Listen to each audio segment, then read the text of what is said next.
ଜୟ ଜଗନ୍ନାଥ ସାଙ୍ଗମାନେ, ଆସନ୍ତୁ ଜାଣିବା। କାଲିଠାରୁ ଏହି 6ଟି ରାଶିକୁ ଶନିଦେବ କରିବେ ମହାଦମ ଏବଂ ମହାପରିବର୍ତ୍ତନ। ଆସନ୍ତୁ ଦେଖିବା। ଦର୍ଶକ ବନ୍ଧୁ, ମଣିଷ ଜୀବନରେ ଅନେକ ପରିବର୍ତ୍ତନ ଆସିଥାଏ। କେବେ ସୁଖ ଆସିଥାଏ ତ ଆଉ କେବେ ଦୁଃଖ ଆସିଥାଏ। ସେମିତିରେ ମଧ୍ୟ ଦୁଃଖ ନଥିଲେ ସୁଖର ଆନନ୍ଦ ମିଳିପାରେ ନାହିଁ। ବାସ୍ତବରେ ମଣିଷ ଜୀବନରେ ଏହି ପରିବର୍ତ୍ତନ ସବୁ ଗ୍ରହମାନଙ୍କର ଚାଳନ କାରଣରୁ ହୋଇଥାଏ। ଗ୍ରହ ଓ ନକ୍ଷତ୍ରମାନଙ୍କର ଗତିବିଧିରେ ପରିବର୍ତ୍ତନ ପାଇଁ ମଣିଷ ରାଶି ଉପରେ ପ୍ରଭାବ ପଡ଼ିଥାଏ। ତେବେ ଦୀର୍ଘ 1000 ବର୍ଷ ପରେ ଗ୍ରହମାନଙ୍କର ପରିବର୍ତ୍ତନ ହେବା କାରଣରୁ ଶନିଦେବ 6ଟି ରାଶି ଉପରେ ପ୍ରସନ୍ନ ହେବାକୁ ଯାଉଛନ୍ତି। ତେବେ ଆସନ୍ତୁ ଜାଣିବା ସମ୍ପୂର୍ଣ୍ଣ ବିବରଣୀ।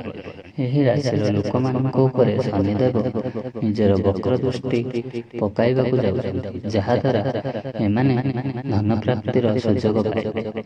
ଆପଣଙ୍କର ଅଟକି ରହିଥିବା ବା ଅସମ୍ପୂର୍ଣ୍ଣ କାମ ଶନିଦେବଙ୍କ କୃପାରୁ ପୁଣି ଥରେ ଆରମ୍ଭ ହୋଇଯିବ।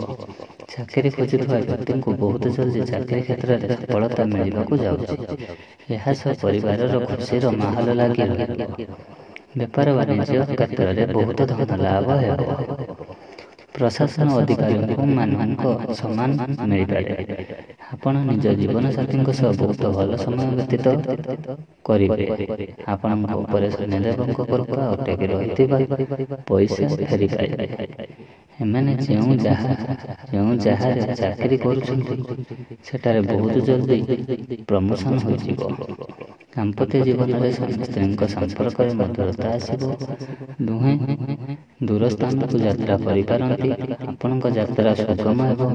ସନ୍ତାନଙ୍କ ପକ୍ଷରୁ ଶୁଭ ଖବର ପ୍ରାପ୍ତ ହେବ। ଜୀବନରେ ଯାହା ବି ସମସ୍ୟା ଓ ଦୁଃଖ ରହିଥିଲା ମଧ୍ୟ ତାହା ଦୂର ହେବାକୁ ଯାଉଛି।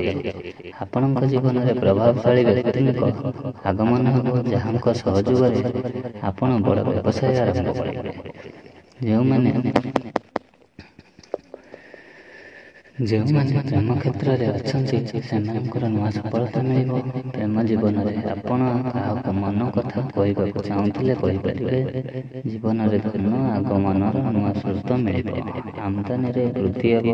ବେରୋଜଗାର ମାନଙ୍କୁ ରୋଜଗାର କରିବାର ଅବସର ମିଳିବ। ପ୍ରେମ ବିବାହ ହେବାର ସମ୍ଭାବନା ରହିଛି।